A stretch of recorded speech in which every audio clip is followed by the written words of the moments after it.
What's up, everyone? We're going to be unboxing the Corsair K70 RGB Pro with the Cherry MX blue switches. Yes, I am filming in my bathroom again because this is the quietest place I can find that I can film.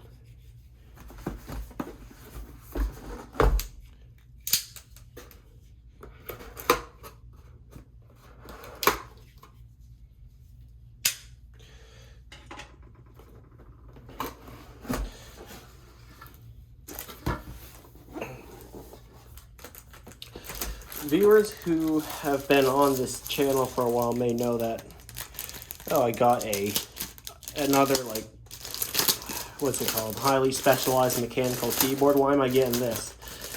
Two reasons. First being the number pad, and second being it's more familiar to me. Those MX blue switches are louder than I thought, but that's okay. This is number one, something familiar to me. Number two, it's maybe the mechanical keyboard building / modding hobby wasn't really for me.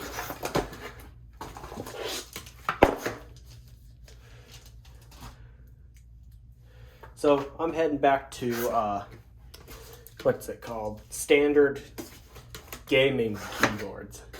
Even though, like, 5% of my time is spent gaming, the other 95 either working, researching, or some other stuff, or typing other things, you know. Here you get your instruction manual. I don't think we need those. What's good for this keyboard? I don't know. It's got the MX blue switches from a actual, like, recognizable big brand of switches.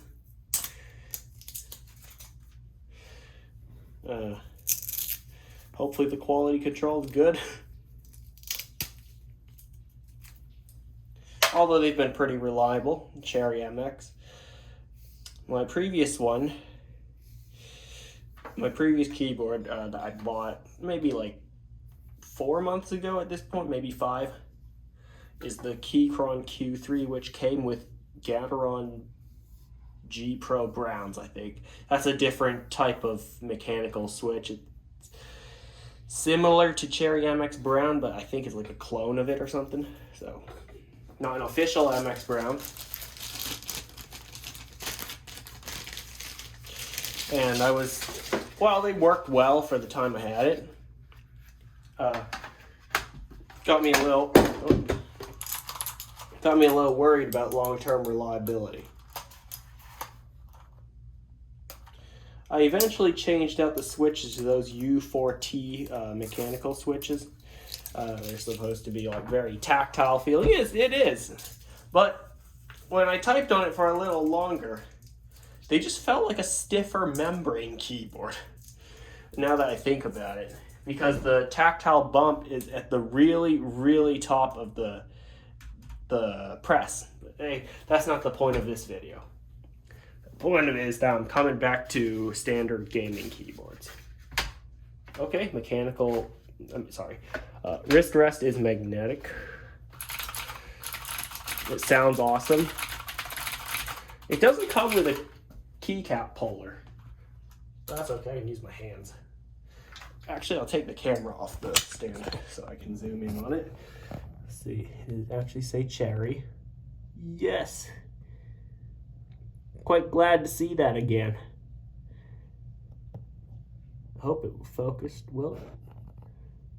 Yep, it is made by Cherry. If you're wondering why they're upside down, I don't know.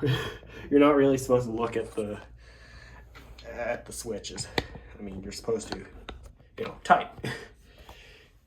So it has PBT keycap, so that's just a different type of plastic. There's the bottom side of the keycap in case anyone's wondering. The side and the top.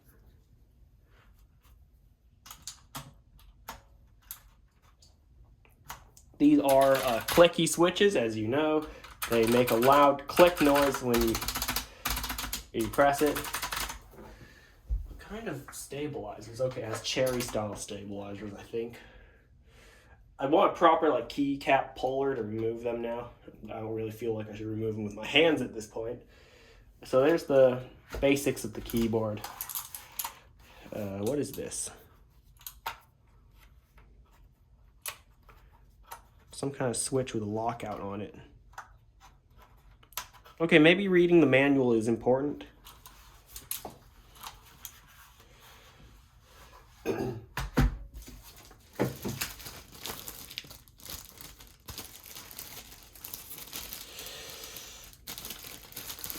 Safety information. How dangerous can a keyboard be? Warranty guide. But no owner's manual. So I don't know what that switch does. Let me check the box. I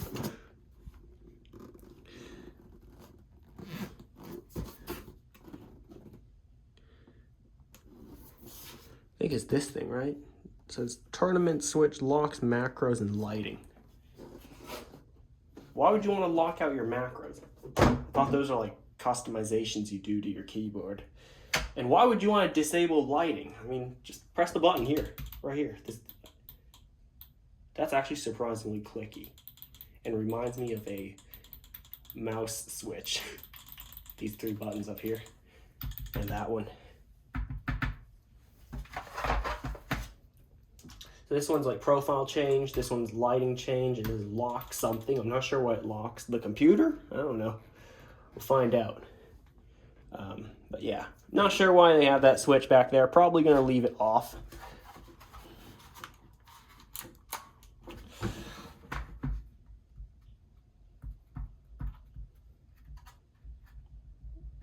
A little bit wobbly, maybe it's because the countertop I'm on is not completely flat.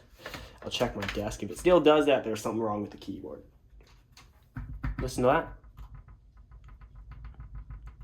I'm not like tapping really hard. I'm just resting my finger on and pushing down a little bit. One of the feet's higher than the other, but it might just be the countertop. I'll check if it does that on my desk. So yeah, coming back to a keyboard that is a big name in computer peripherals, Corsair, and going to one of their nicest models, the K70 RGB Pro. So yeah, I'm going to be hooking this up to my computer, getting to know the software, which is Corsair IQ, I believe. Maybe checking out the customizations, and then I'll show you around it. And yeah. And we'll do a sound test, a proper sound test in a quieter environment when my desk area is actually quiet. So yeah, that will be what's coming up. Okay, I'm back with this K70 keyboard. It almost feels like this is a completely different video from the unboxing one, because number one, I haven't thought of it since. I've just been using it like with my PC setup since the unboxing video, which when did I do that? That's the segment right before this one. Checking my Amazon order history. March 8th. Okay, so around March 8th. Delivered on March 9th. Okay, 1 day delivery. Pretty good. Anyway, yeah, so I filmed that one on March 9th. I usually do the unboxing video the day I get the product. And then I use it for a few months, and then I film the sort of like first impressions / review. This one's again, quick reminder for myself as well. This is the MX Blue version, so it's the clicky one. They also offer MX Red and MX Brown, and I think another one as well. Oh yeah, here it is. Cherry Blue, Cherry Red, Cherry Silent, Cherry Speed, Cherry Brown, Low Profile. Wait, Low Profile is a different one. Okay, so like... No, wait, only 3, do they? No. I don't know. They offer a bunch of different cherry switches for this one. I picked the blue because I don't have a clicky keyboard in my collection. And the MX Blue is sort of like a classic clicky switch in a nice keyboard. And I mean, this is mainly used for typing and occasional gaming. So actually it is used for gaming quite a bit. Whenever I have free time, I load up a game and play it. Okay, in addition, I also have some old review notes that are definitely not done. I started this set of notes kind of after I got it, so March 9th to March 13th. That's when the last date modified on the review notes were. They're definitely not done. 9:58 p.m. that day, so almost the same time. I'm currently filming this at 9:45 p.m. Okay, let me read you those notes because I don't know how to paraphrase it into a video. Feels great. Keys have a textured surface which hopefully won't fade. Yeah, I remember that.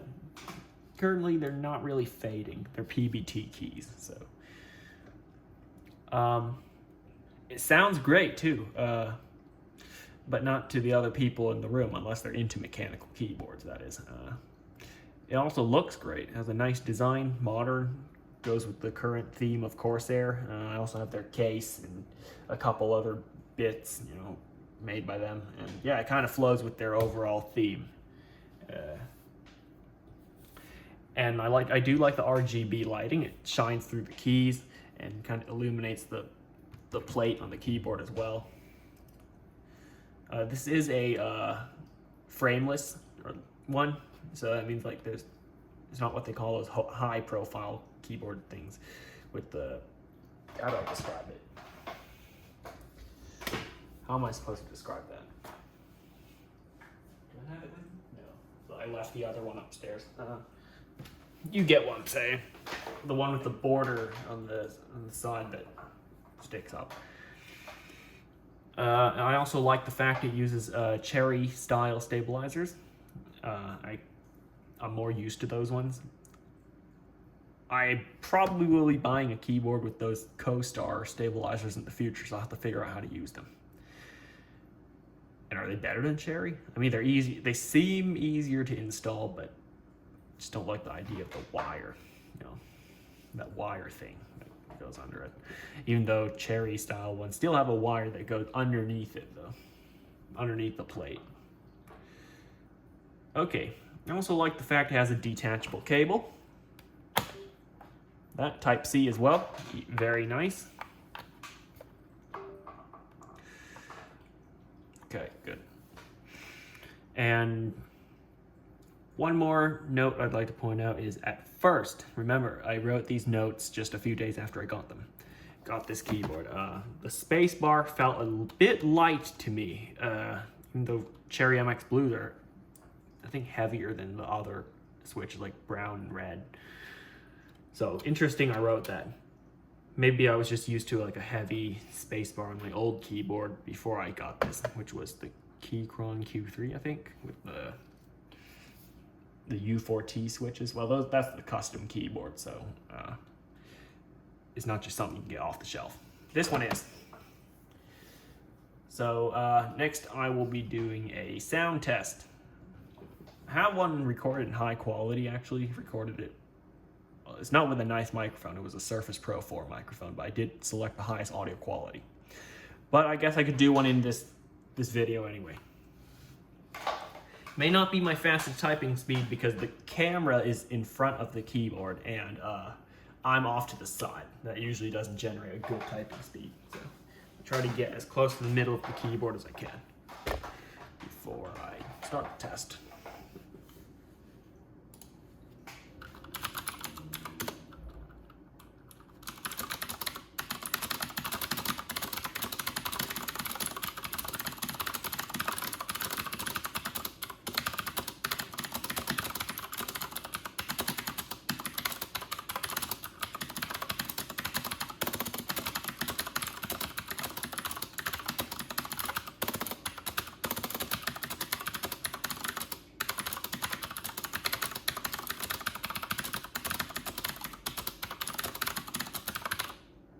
Not bad, 94 words per minute, although I bet a lot of people do better than that. 96% accuracy, 30 seconds. So that's a sound test of the Corsair K70 RGB Pro MX Blue. So I have to say the keyboard itself is very good. Select your favorite switch and go for it. Yeah, it's all really down to the switch, how you like it, how you like it feels. You know, like if you like the layout of this keyboard, great. But the difference of which one you'll get is really the switch. So you like the keyboard, pick a switch you like, then that's the right one for you. Now on to something you can't really pick. It's for at least keys. It's the media keys, these things up here, and the volume control. I've never used these three. I think that's to control brightness. That's to lock something. It's not to lock the computer, right? I don't think so. And this one is to change profile, which I only have one profile on it. These are media keys. I've never used the stop key. I'm not sure why it's there. I just use play and pause. Like, I turn off the sound real quick because I'm gonna play some music in the back, at least on the computer.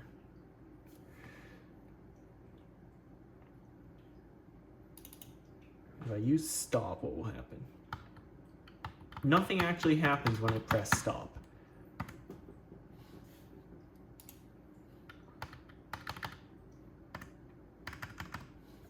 Only play pause works. So yeah, I don't see why that's there, at least in the media player I'm using. So volume control, pretty good, although I wish it could like have notches in the scroll. You know, this kind of just like a big scroll wheel. I kind of want it to have notches because that would feel like you actually, how many notches of volume, you know.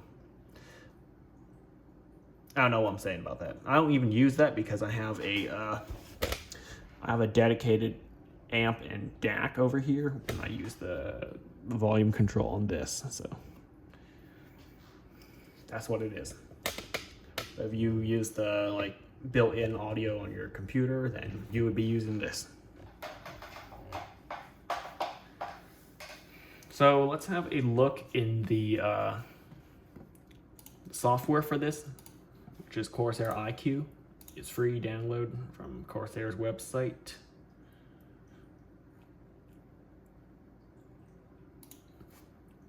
And we can have a look at the controls for the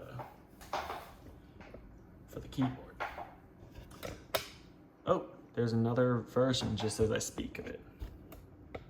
It's telling me V5 is ready to download. Should I wait for V5? Oh, no, the exposure is off. Okay. But this is like V4 point something. And here's what the K70 looks like. Yep. Key assignments, that means you can customize what each key does, add an assignment to it. There are no macro keys on this thing. There's no like M1, 2, 3, 4, 5. I've had keyboards with that before. Hardware key assignments, which means like program into the chip that's on the keyboard. Lighting effects, which is software controlled at least on this one. And then you have hardware lighting, which is again built into the chip that's on this keyboard. And don't know what that means. You can change the indicator lights, which are those three things up here, I believe. Lock. So that lock does something. I think it's a win lock, so I press it.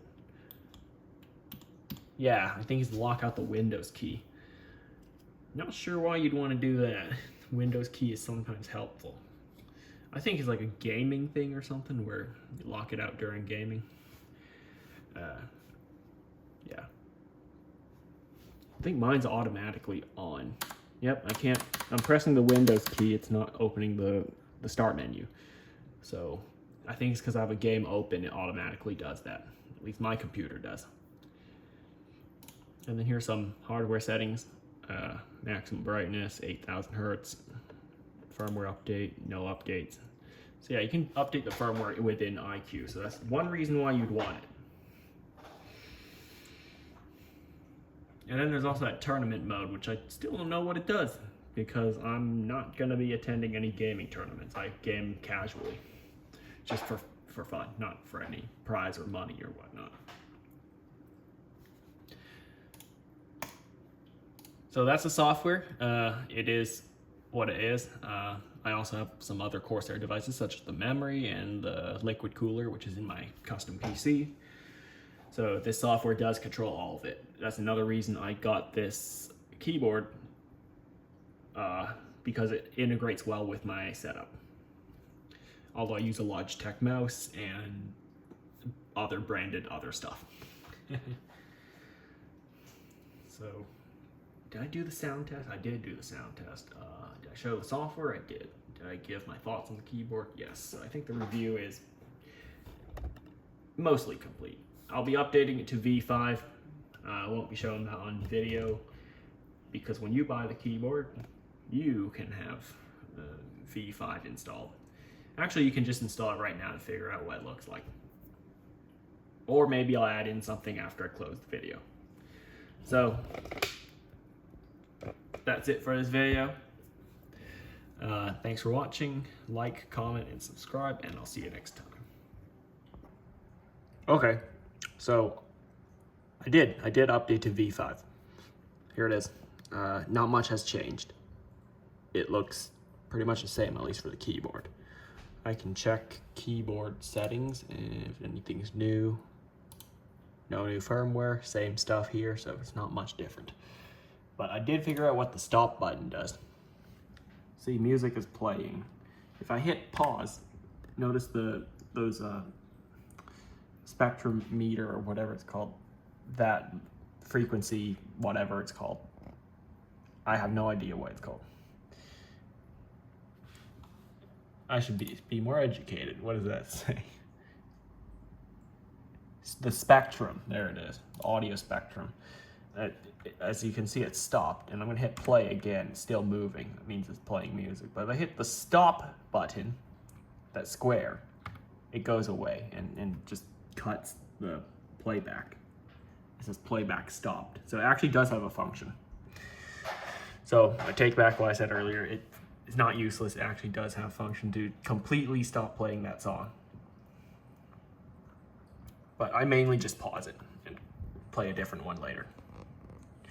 So that's the end of the video. Again, thanks for watching.